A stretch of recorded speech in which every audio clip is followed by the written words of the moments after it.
irmãos e irmãs, esse final de semana a igreja vai omitir o 31º domingo do tempo comum para celebrarmos a solenidade de Todos os Santos. Lembramos que a solenidade de Todos os Santos não é o dia de finados. Dia de finados nós celebrávamos ontem. E o dia de finados é um dia de saudades, que lembramos aqueles que morreram. Mas o dia de Todos os Santos é o dia de alegria, porque temos aqueles que foram vitoriosos quando caminharam aqui nessa terra e chegaram à alegria de se encontrarem hoje com Deus. E sabemos que são muitos os santos, como o livro do Apocalipse nos ensina, que eram milhares e milhares que de vestes brancas e palmas nas mãos estavam diante do Cordeiro com a vitória que conquistaram durante a sua peregrinação aqui na terra. Agora, quem são santos? Será que eu posso ser santo? Como eu devo fazer para chegar à santidade? Temos que olhar para várias realidades de santos que nós temos como intercessores e protetores. Maria é aquela primeira que viveu a santidade na mais profunda intimidade com Deus. Podemos colocar que Maria, ela está no grau acima de todos os santos, depois de Deus. Aí depois nós temos os santos que foram canonizados pela igreja. São muitos os santos que na história da igreja foram canonizados e experimentaram assim a alegria, a honra dos altares. E sabemos que hoje São João Paulo II foi o Papa que mais canonizou santos. E por isso nós temos todos os dias um santo ou até mais de um santo para ser celebrado. Também temos os santos anônimos, aqueles que a igreja não canonizou, no entanto, viveram a vida de santidade e com toda certeza também estão nos céus. São pais, mães, filhos, amigos, conhecidos e até pessoas que nós jamais imaginaríamos que poderiam estar no céu. No entanto, quando chegarmos lá, vamos ver pessoas que nós achávamos que jamais iriam chegar no céu. No entanto, estão lá, porque é Deus que olha o coração, que olha a vida, que olha o testemunho de cada pessoa. Então nós temos que encontrar o caminho para a santidade. E o caminho para a santidade é Jesus Cristo. Porque nós ouvimos do próprio Jesus: eu sou o caminho, a verdade e a vida. Quem vive dentro dessas realidades, vivida, ensinadas, testemunhadas por Jesus, está no caminho da santidade. E nunca nós poderemos esquecer que a primeira vocação de qualquer cristão é a vocação à santidade. Por isso, nós precisamos encontrar o caminho da santidade. E o caminho da santidade é nos apresentado hoje no Evangelho das Bem-aventuranças. O Evangelho das Bem-aventuranças é o caminho que Jesus nos deixou para que nós possamos chegar à santidade. O próprio Jesus caminhou nesse caminho das bem-aventuranças. Todos aqueles que chegaram à santidade trilharam o caminho das bem-aventuranças, porque é impossível chegarmos à santidade sem viver, nem que seja uma das bem-aventuranças. Então, refletindo sobre aquilo que Jesus viveu, nós podemos entender: bem-aventurado os pobres em espírito, porque deles é o reino dos céus. Jesus viveu a pobreza quando ele nasce na manjedoura de Belém, no estábulo.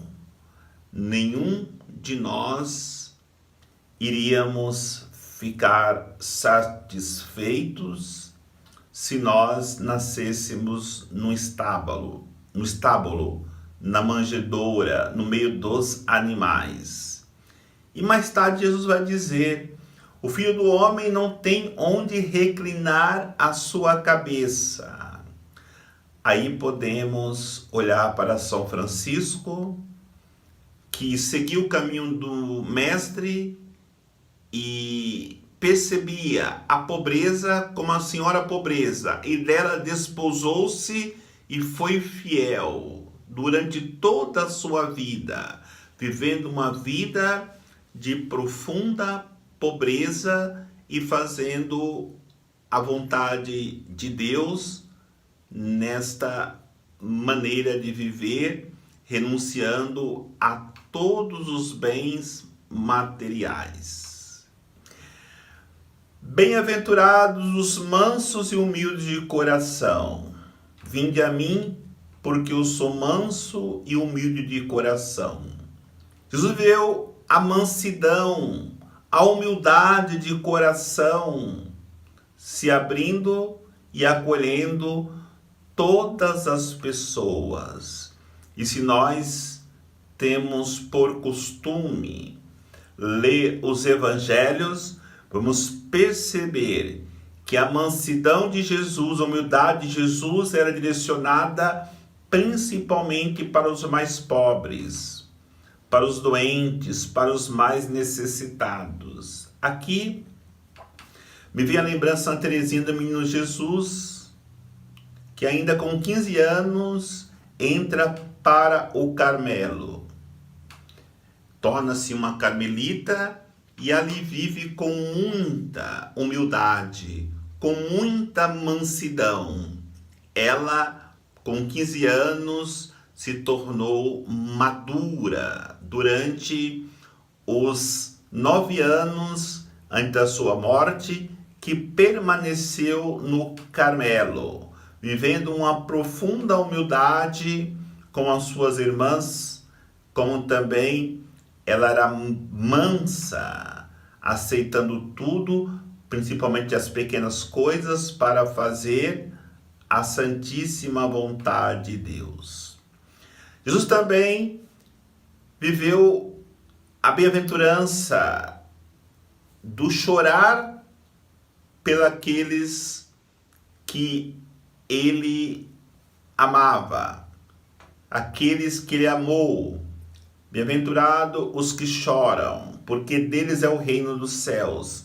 Jesus chorou por Lázaro, quando Lázaro morreu, porque ele tinha um profundo amor por todos aqueles que estavam em situações difíceis e chorava por causa do sofrimento do povo. Ele viu o seu amigo Lázaro deixando essa vida e chorou. Como também podemos colocar Santa Gema Galgani, que chorava pela conversão dos pecadores. Ela sofria quando via e percebia que um pecador estava trilhando o caminho da perdição eterna. E por isso ela chorava diante de Jesus, com seu coração cheio de compaixão, para que aquela pessoa se convertesse. E realmente as pessoas se convertiam. Bem-aventurados os misericordiosos, que alcançarão misericórdia. Jesus foi extremamente misericordioso para as pessoas que estavam em situação deplorável neste mundo. Jesus, ele multiplicou os pães para quem tinha fome. Jesus expulsou os demônios daqueles que estavam endemoniados. Jesus anunciou o reino de Deus com misericórdia para aqueles que estavam no caminho da perdição. Aqui eu me lembro São Maximiliano Maria Kolbe, que quando foi junto com muitos presidiários do campo de concentração de Auschwitz, quando os soldados escolheram 10 para morrer, e um pai de família chorando para não morrer porque ele tinha uma família para cuidar, olha o tamanho da misericórdia. Ele se apresentou, ele se colocou à disposição para morrer no lugar daquele pai de família. E assim, de fato, aconteceu. Ele foi colocado num buraco como prisão e ali foi morrendo junto com os outros, sem comida, sem água, foi definhando até a morte. Isto é misericórdia para com os outros. Bem-aventurados os mansos e puros de coração. Jesus viveu a pureza, a mansidão. Lembramos aqui dos pastorinhos de Fátima, Jacinta e Francisco, que desde da sua infância, vivendo a pureza de coração, foram escolhidos por Deus para que eles pudessem contemplar Nossa Senhora de Fátima e transmitir para o mundo a necessidade de paz. Somente um coração puro tem essa graça.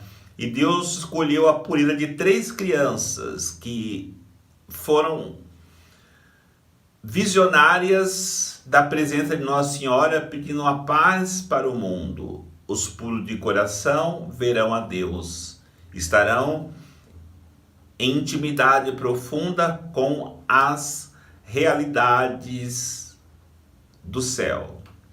Bem-aventurado aqueles que promovem a paz, e não poderiam deixar de citar aqui São João Paulo II, que assemelhou-se a Jesus em tudo. Jesus que em qualquer lugar que ele ia, ele deixava ali a paz para preencher o coração daqueles que estavam inquietos. A paz que São João Paulo II semeou foi a paz da queda do comunismo, do muro de Berlim, da ditadura. E assim a paz foi se restabelecendo no mundo, mesmo com toda a dureza do coração do homem. E para terminarmos, bem-aventurados vós, quando forem perseguidos. Grande será a vossa recompensa no céu. Jesus foi perseguido por Herodes, Jesus foi perseguido pelos fariseus e por tantos outros que eram inimigos do reino de Deus. E aqui eu quero lembrar todos os mártires da igreja, que perseguidos preferiram darem as suas vidas do que renunciar à fé. Queridos irmãos e irmãs, lembremos de tantos os mártires, somente os mártires do Rio Grande do Norte, que foram canonizados 2 anos atrás, como Mateus Moreira, Ambrósio Ferro, e também seus companheiros que entregaram as suas vidas para testemunharem Cristo.